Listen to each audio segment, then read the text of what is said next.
महाराष्ट्र की सत्ताधारी महायुति में सब कुछ ठीक चलता हुआ नजर नहीं आ रहा है। जहां एक तरफ अजीत पवार की शिकायत एकनाथ शिंदे ने कुछ दिनों पहले अमित शाह से की थी कि अब बीजेपी के विधायक और मंत्रियों ने भी अजीत पवार की कंप्लेंट शाह से कर दी है। बीजेपी के मंत्रियों और विधायकों ने फंड ना मिलने, जमीनी स्तर पर पार्टी को कमजोर करने का आरोप अजीत पवार पर लगाया है। अमित शाह से कौन कौन से नेताओं ने मुलाकात की है और ये शिकायत की है, इसकी पूरी जानकारी आपको इस वीडियो में देंगे। नमस्कार, आप देख रहे हैं लोकमत हिंदी। मेरा नाम है मनोज। केंद्रीय गृह मंत्री अमित शाह सोमवार और मंगलवार को महाराष्ट्र के दौरे पर थे और इसी समय बीजेपी के कुछ विधायकों ने उप मुख्यमंत्री अजीत पवार के खिलाफ नाराजगी जाहिर करते हुए शिकायत कर दी। सूत्रों के मुताबिक विधायकों ने कहा है कि अजीत पवार की दखल अंदाजी को रोका जाए और इस मुद्दे को लेकर उन्होंने अमित शाह से हस्तक्षेप की मांग भी की है। तो इस पर अमित शाह ने बीजेपी विधायकों को एक अलग ही राग दे दिया है। अमित शाह ने विधायकों से क्या कहा है ये आपको बताते हैं।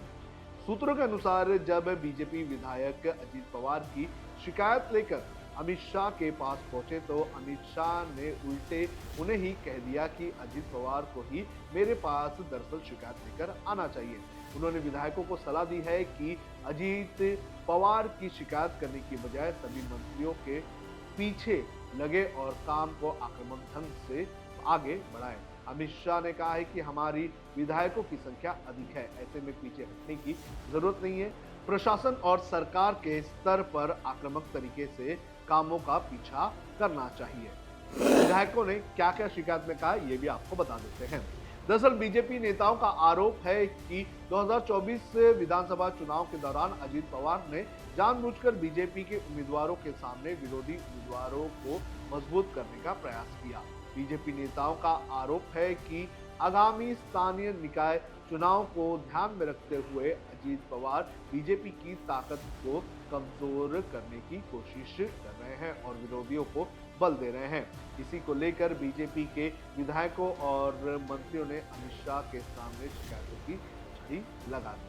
वहीं इस पर अमित शाह ने साफ किया है कि हमारे विधायकों की संख्या अधिक है, ऐसे में पीछे हटने की जरूरत नहीं है। प्रशासन और सरकार के स्तर पर आक्रामक तरीके से कार्यों का अनुसरण करें। यानी कि अमित शाह ने अपने विधायकों को ही एक अलग नसीहत दे दी है।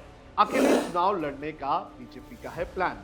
आपको बता दें कि आने वाले दिनों में महाराष्ट्र में बड़े पैमाने पर चुनाव होने हैं और ये चुनाव खास तौर पर बीएमसी समेत उसके आसपास के म्युनिसिपल कॉर्पोरेशंस के होने हैं और इसी को देखते हुए अमित शाह ने अपने विधायकों और मंत्रियों को ये नसीहत दी है और ये संदेश दिया है कि बीजेपी ये जो चुनाव है ये अकेले अपने दम पर लड़ सकती है और इसी के चलते अपने जो नेता और मंत्री हैं उन्हें अमित शाह ने साफ तौर पर ये निर्देश दिए हैं कि वो आने वाले दिनों को चुनाव को देखते हुए चुनाव की तैयारियों में लग जाए। तो आपको बता दें कि इसके पहले एकनाथ शिंदे ने अमित शाह से शिकायत की थी अजीत पवार की, तो अब बीजेपी के नेता ही अजीत पवार की शिकायत अमित शाह से कर रहे हैं। लेकिन अमित शाह जो है वो सीधे सीधे ये कह रहे हैं कि आपके पास ताकत ज्यादा है तो आप मंत्री को एक तरह से परेशान करें और अपना काम निकालने का काम है।